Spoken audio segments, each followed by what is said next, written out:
Hello, my name is Martina.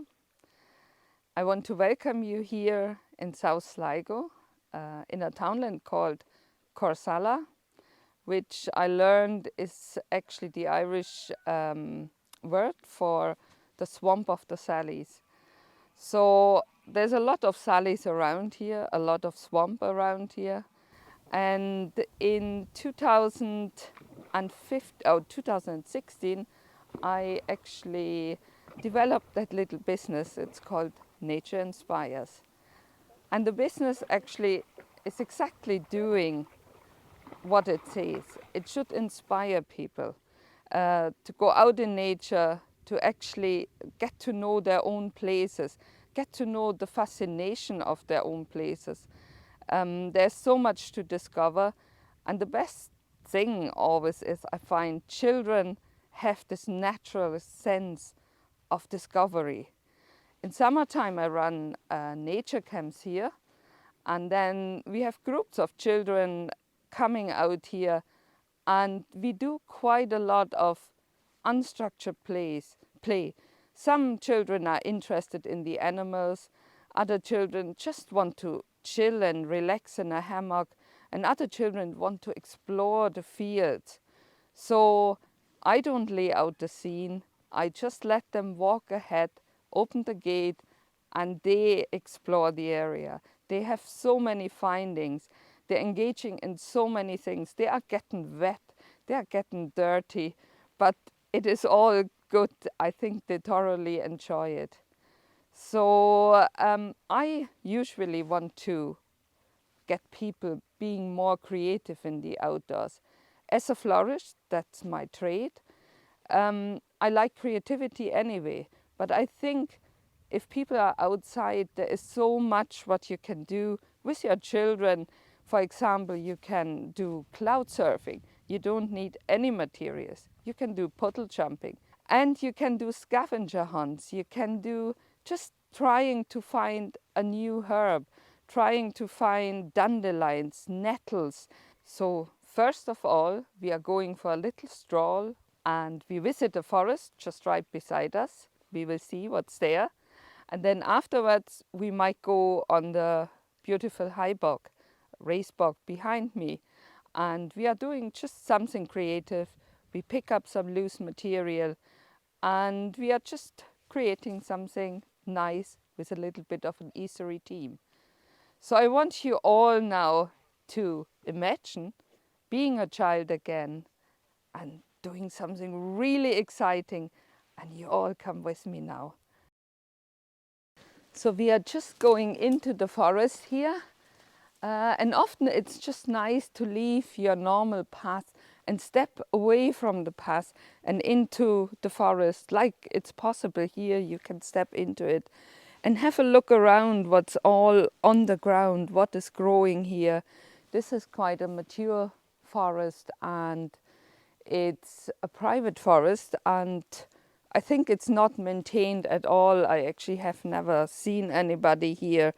So you can just go in even a few steps, and it opens up like you open up a book actually. And there is so much lying around, and the children can really start to explore. There is holes in the trees over here. But what's also amazing here is that there is quite a good bit of old trees.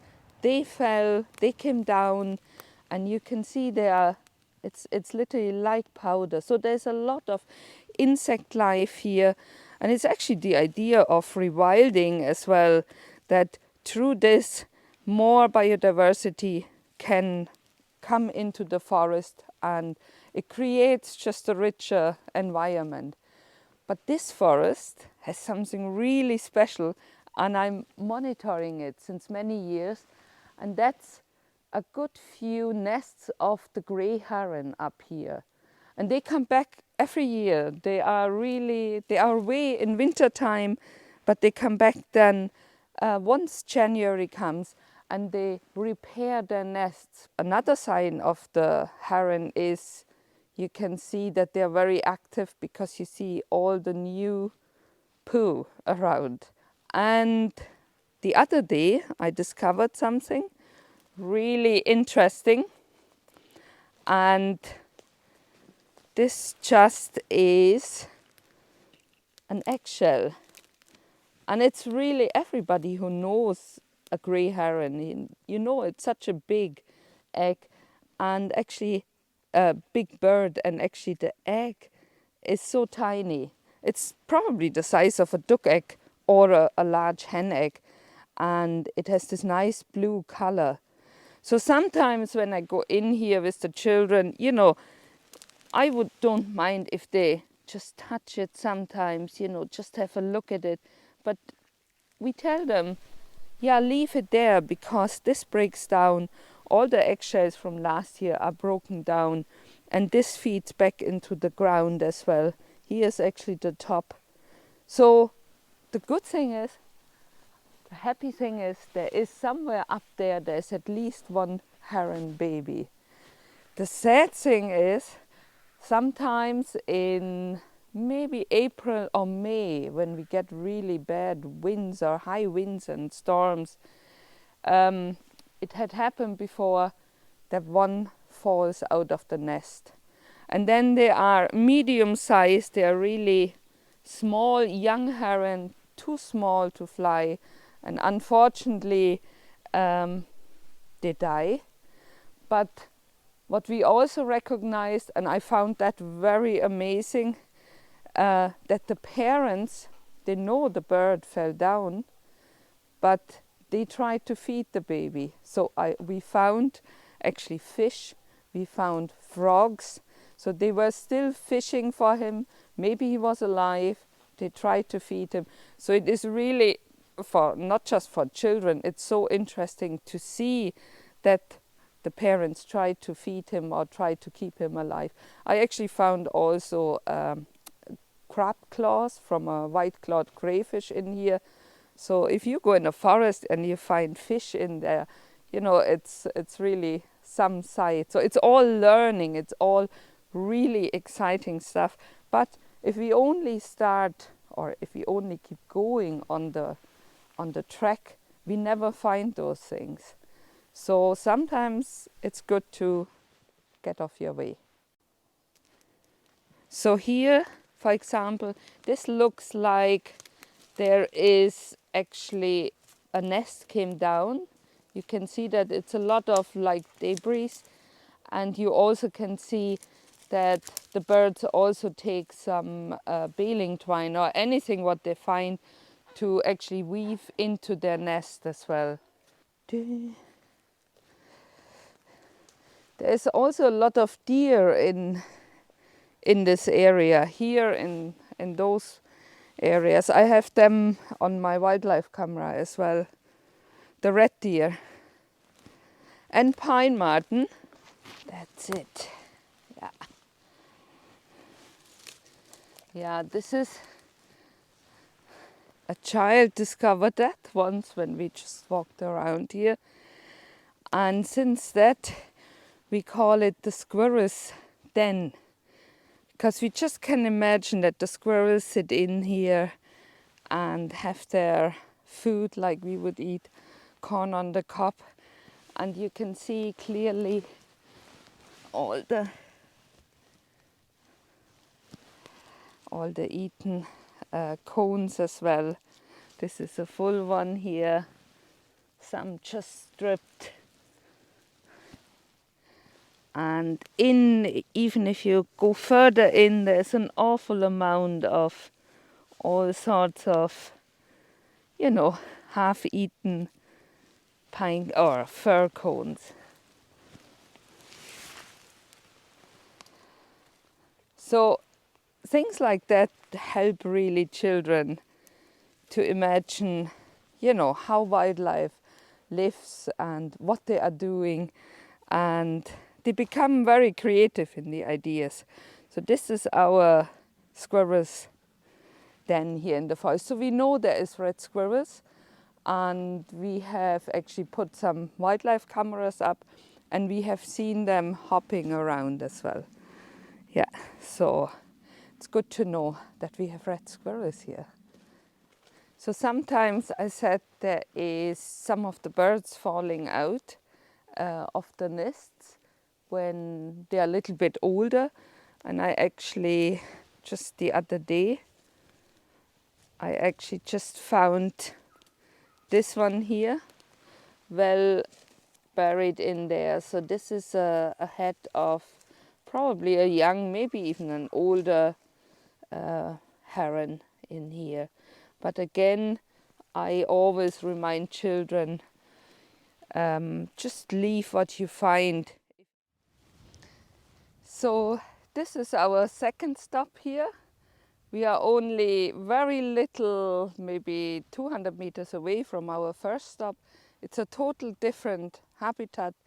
It's actually a raised bog here. You can see forestry all around, but there is no, you can't really plant forestry plantation on the bog here. And I like to go up here with visitors or even with local people, and we do a little bit of a bog survey. We have a look what's growing on the bog, what makes really a bog so particular, special. There is, for example, up here you find loads of different mosses, you find different types of lichen, you find heather, like 3 different types of heather. But you also find perennials like sundew, bog aspodel, tormental as well. So it is actually quite a rich habitat up here, which is often ignored because sometimes the plants are so small. Children, again, in particular, we go up here with magnifying glasses and we literally crawl around the bog looking for the tiny bit of sundew, which is a coniferous plant. And I think there's a fascination, children thinking that their finger might be gone if they touch the sundew.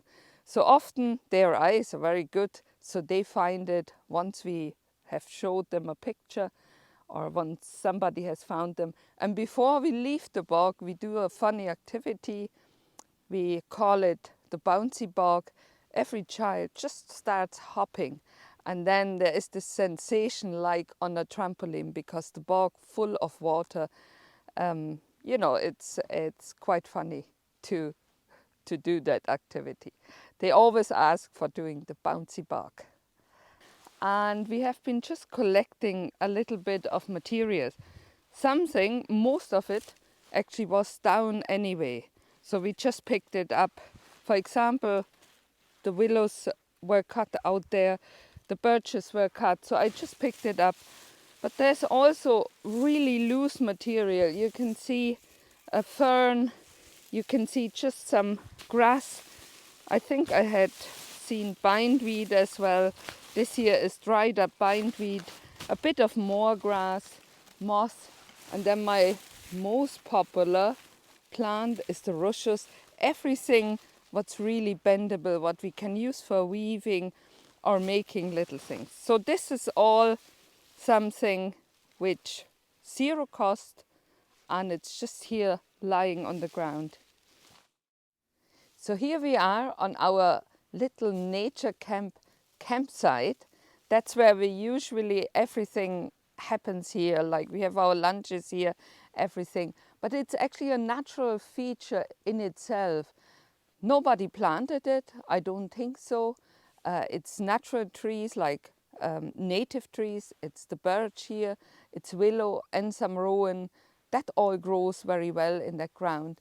And the most amazing thing is the canopy actually in summertime, because of the fine leaves of birch and willow and rowan, it's actually not a dark campsite. It's sheltered, but it has a very beautiful, it lets very beautiful natural light actually coming through. So it's a wonderful, still wild or wilderness campsite.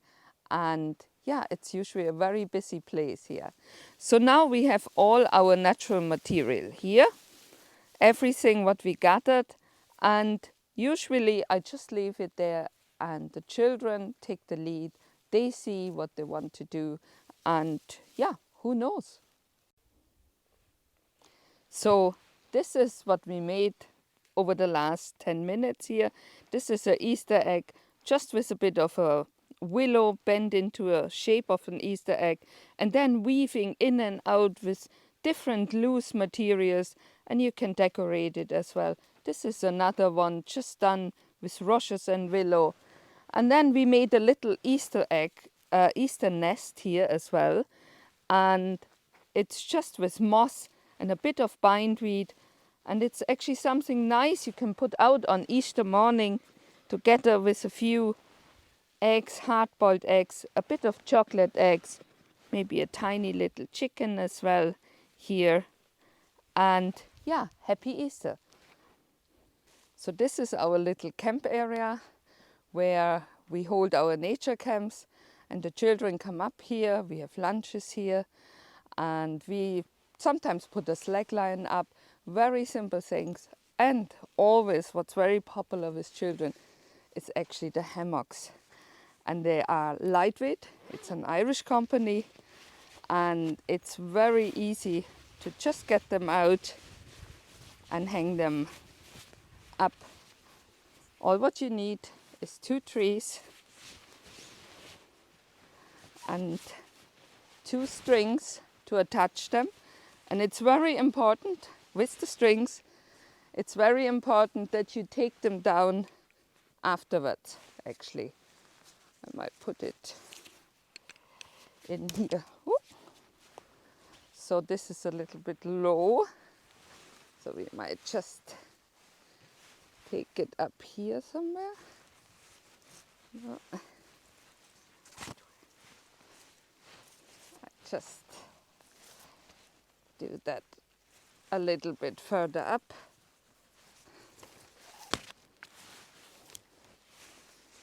And then it should hold. So it's a little bit low, but you can tighten it, and here you have your hammock. You can sit into it. Shortly after I started my business in 2017, I applied to GMIT for being part of the outdoor education program to study outdoor education, and I'm nearly finished with my degree now in 2021 in May. And I have been so fortunate to everything what I learned, I can really implement it here in the business Nature Inspires. And it's a lot of place-based learning, but it's also about experimental learning. And it's literally bringing people close and back to their natural environment. When I was a little girl, I told everybody I want to be a farmer, because both of my grandparents actually, they were farmers. And everybody told me, you have to marry a farmer. But that's not true. Dreams do come true. I'm here now living in, from my sense, in the most inspirational place on earth. And I just love passing on the knowledge and everything what I have learned to the next generation.